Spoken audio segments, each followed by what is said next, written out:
I got no rules, I count 'em. I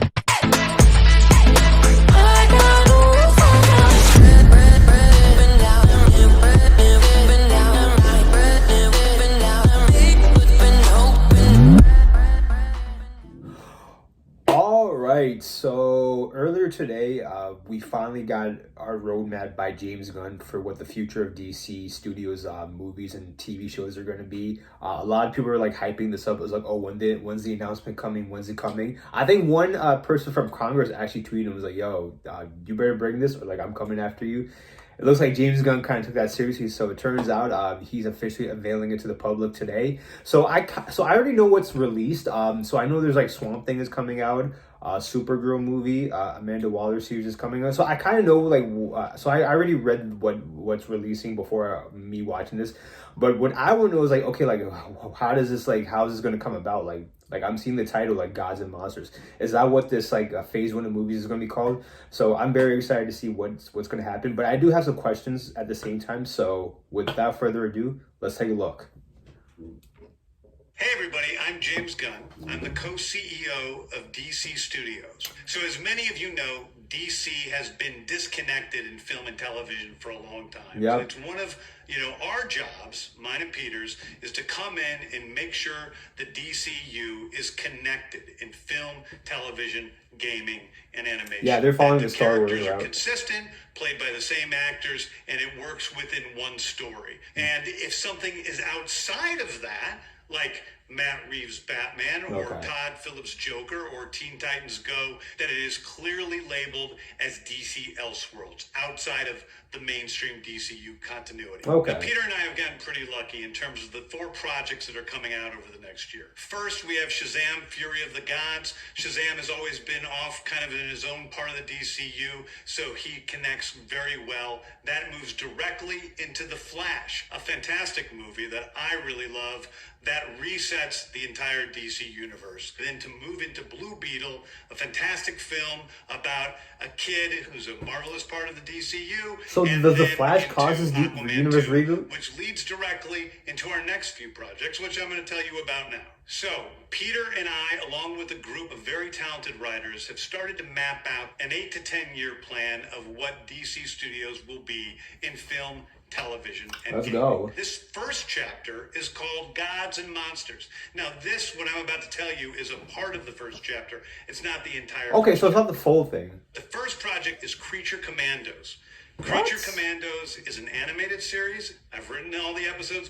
Something we're going to do that's a little bit different at DC is we're going to have characters he's really going moving far into out there. animation, out of animation, usually having the same actor play their voice as who plays them in live action. Okay. The next project up is Waller. This is a story of Amanda Waller, played Okay, by I know Viola about that. Davis. Viola Davis is going to team up with members of Team Peacemaker, and this is a story that's been created by Crystal Henry, who did Watchmen, and Jeremy. Okay, so Carver, I'm who confused. created I the thought this was Doom going to be a full Patrol. It reboot. is a fantastic story that's out of this world, and I can't wait for people to see it. Okay, next up is the big one, the true beginning of the DCU. This is called Superman Legacy. This is being written by me. I'm in the middle of it. I'm having a great time doing it. And Superman will be released into theaters July 11th, 2025. Let's go. Okay, the next thing is a big premiere HBO television series called Lanterns. This is a story of a couple of Green Lanterns, John Stewart and Hal Jordan. Ooh, We have okay. a few other lanterns peppered in The there, big but this two. is really All right. a terrestrial-based TV show, which is almost like True Detective, with a couple of Green Lanterns who are space cops watching over Precinct Earth. In it, they discover a terrifying mystery that ties into our larger story of the DCU. Next is a big movie called The Authority. The Authority is a passion project of mine. It's based on the marvelous Wildstorm. He's really characters going we're now like bringing far into like the DCU, DC lore. and will interact with all of our primary DCU characters. The Authority are a group of superheroes who think the world is broken and they want to fix it by any means necessary. I think it's a very different. I never even heard of this than team. superheroes. We're doing a television series called Paradise Lost. Paradise Lost is a story of Paradise Island. So this is like a known as Wonder Woman Themyscira, prequel. which is the birthplace of Wonder Woman. It's almost like Game of Thrones with Westeros, but with all of the inhabitants of Paradise Island. The introduction of the DCU's Batman is The Brave and the Bold. Oh, okay, The this Brave is and it. the Bold is the story of Batman and his actual son, Damian Wayne. Oh, This is so they're based going to do on Grant Damien. Morrison's Okay. great comic book run. Damian Wayne is my favorite Robin. He's a little He- assassin who Come on, Batman like I tries to feel get like he's like the in. most hated This Robin is out the of the four. story of the two of them and the beginning of sort of the Okay, so Batman they're going to do thing in Robin. DC. Okay. Next up is a TV series called Booster Oh, Gold. so this is a Booster TV Gold series. is Okay, one I know of about comics' Booster really Gold. popular cult heroes. He is a fascinating guy. He's a loser from the future who uses future technology to come back to present day and become a superhero so that people will love him. It is basically the superhero story of imposter syndrome on an HBO Max series. One of my favorite comic book series from last year was Tom King's run on Supergirl Woman of Tomorrow. And so we're going to turn that into a big science fiction epic film. Now, Superman is a guy who was sent to Earth and raised by loving parents, whereas Supergirl in this story, she is a character who was raised on a chunk of Krypton. She watched everybody around her perish in some terrible way, so she's a much more jaded character. And that brings me to Swamp Thing, the last thing we're going to talk about. A very dark horror story in the Yeah, origins this is another shocker right here, the Swamp Thing. monster who is Swamp Thing. And they just did a although series it's like a few totally years ago. outside of the rest of the DCU, it will still feed into the rest of the stories. Anyway, those are the stories that I can tell you about right now. I've loved the DC characters since I was a child. They're incredibly important to me. I knew that this was a once-in-a-lifetime opportunity to do something very different. One of the things that's very important for me in all of these movies and TV series is that the director's vision and the vision of the writers and all of the creators is unique and something special.